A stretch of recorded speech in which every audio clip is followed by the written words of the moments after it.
no momento de reflexão, de reinvenção, de criação. Enfim, estou aproveitando o que posso aproveitar da melhor maneira. Com certeza. Mas você está sempre criando, Jaime, o tempo todo. Imagina agora que está quietinho. Está criando muita coisa boa aí, então. Sim, com certeza. Imagino. O pessoal está bem empolgado para te ver. Os nossos alunos daqui. Já agradeço a todos a participação que estão aí entrando no nosso bate-papo e temos muita coisa para falar. Não sei se uma hora vai dar tempo. Verdade. Bastante coisa para conversar, né? Vamos começar com você compartilhando com a gente um pouquinho da sua história, que esse é o nosso maior motivo desse encontro. A gente quer que Sinop, Mato Grosso, conheça você, conheça a sua história, porque a gente falar não é a mesma coisa que você contar. E aí a gente quer começar lá do comecinho, com a sua relação com a Dona Maria Antonieta, aquela professora querida que a gente lê algumas histórias sobre ela, do qual você teve o prazer de conhecê-la. Ela é minha mãe na dança, né? Ela é minha mãe na dança, a pessoa que abriu meus caminhos. E eu comecei na dança com ela. Na verdade, eu gostava de dançar, mas não imaginava nem que alguém pudesse aprender a dançar. Não sabia que existia essa possibilidade.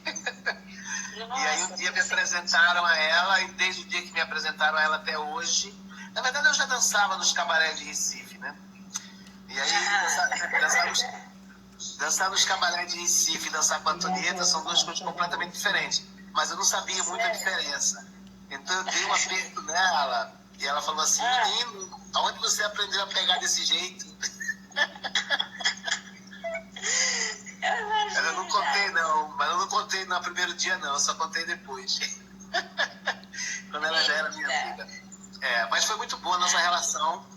A gente ficava passeando pela cidade, pela noite, dançando. As minhas noites nunca mais foram as mesmas depois que eu conheci a Antonieta.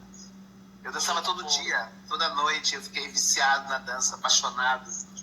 Eu não sei se por ela ou pela dança ou pelos dois, entendeu? Foi uma coisa muito louca. Foi uma dupla paixão, uma relação a dois aí. Relação com a dança e relação... Eu cuidava dela mesmo, sabe? Eu ficava com ela full time, eu ajudava ela. Eu passei a ser o primeiro bolsista dela, porque eu perdi o emprego no banco por causa dela. Por causa dela não, por causa da dança, né? E aí eu falei, mestre, agora eu tô com tempo de ficar aqui. Ela, ai meu filho, você vai me encher o saco agora. Eu vi uma entrevista dela, muito legal mesmo. Vi pelo YouTube, né? Muito bacana a entrevista. E quanto tempo ministrando aulas, prof? Quanto tempo você é professor? Eu já passei dos 30 anos de carreira, com certeza. Não conto não, mas já passei dos 30 anos de carreira. Se preocupa não, você é um eterno jovem. Eu sei, eu sou forever young, totalmente forever young. É isso aí. Tô começando de novo, Raquel, tô começando tudo de novo, cara. A gente é um eterno recomeço. A vida é um eterno recomeço. Verdade. Depois me conta que recomeço é esse, que eu quero estar por dentro e participar, viu, sempre. São novos projetos, se adaptando aos novos tempos, sem perder minha essência, mas eu estou alargando os meus horizontes, abrindo mais meus caminhos, né? Boas coisas vêm aí desse Jaime. Sim, com certeza. Boas coisas. Eu imagino. Então, me fale um pouquinho sobre a questão da dança de salão em turma. Num dos cursos que eu participei, você comentou sobre isso. Como surgiu? Como aconteceu? Quando eu comecei, principalmente no Rio de Janeiro, não havia turmas em grupo. Havia professores que davam aula individual em grupo, entendeu? Não. Juntava 10 professores, juntava 10, 6 professores e cada um dançava com a aluna. Então era aula em grupo, mas não era aluno com aluno, entendeu? Era um professor para um aluno. E eu achava aquilo muito lento, com outro problema. Cada vez que você trocava de professor, o professor falava o contrário do que o outro dizia. Então causava uma confusão geral. Porque cada um tinha a sua verdade, cada um tinha a sua maneira de tentar passar o que sabia dançar. Eram estilos diferentes, maneiras diferentes, e a aula particular era muito lento demais, entendeu? Então eu falei, pô, mestre Antonieta, vou criar um método que vai fazer com que multiplique os alunos de uma maneira impressionante, de uma maneira absurda. Eu quero botar 100 pessoas aprendendo ao mesmo tempo. Todo mundo me achou louco, todo mundo me achou louco. E deu certo. Eu criei um método através de aula individual, comecei com pequenos grupos, comecei com grupos de 20 pessoas, 10 pessoas, 15 pessoas. Depois fiz uma experiência com 40 adolescentes, estudantes de teatro, para ver se funcionava. E aí deu certo, e aí eu comecei a desenvolver o meu método. Já passei por várias formas, já tive várias... Esse processo foi um processo de aprendizado, não nasceu pronto, nem está pronto ainda, continua se desenvolvendo, porque um grupo é um organismo vivo, né? Um organismo que tem a sua própria vida. E eu tenho que entender cada vez melhor que grupo eu tenho e como conduzir aquele grupo. Cada grupo tem uma química diferente. Tem que ter muita psicologia, muita sacação para você conseguir ter uma turma em grupo. Os meus grupos demoravam 10 anos comigo. A minha escola tinha 1.200 alunos nos tempos que eu realmente gostava de comandar, de ter escola. Porque hoje ter escola, para mim, foi uma coisa boa, mas também eu não sou empresário, eu não gosto da parte administrativa. E essa parte me incomodava um pouco, né?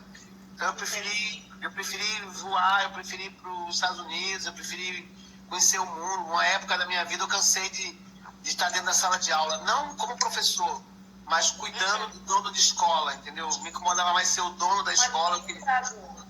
Exatamente. Eu, de repente me vi sem dar aula, me vi sem criar, me vi sem dançar, cuidando da escola. Então eu falei, não, peraí, não foi isso que eu escolhi para minha vida. Eu quero dar aula, eu quero continuar sendo professor, dançarino e coreógrafo, que é o que eu gosto de fazer.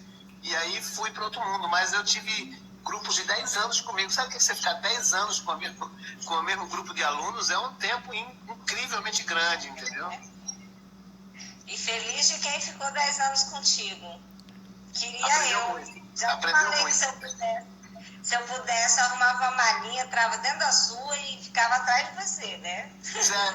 É muito divertido. Minha vida é muito emocionante. Eu tenho pouquíssima rotina, quase não tenho rotina. Sério. Teve uma época que eu falei assim, cara, hoje eu tô em Bruxelas, depois eu tô em Londres, eu gosto de sair à noite para andar nas cidades que eu vou, sabe? Perambular pela cidade à noite. E aí você vê a noite das cidades, onde você tá, e tem uma hora que você não sabe mais qual é a cidade que você tá, aí você se sente um privilegiado. Eu falo, gente, cada dia eu tô num lugar diferente, cada dia numa cultura diferente, cada dia...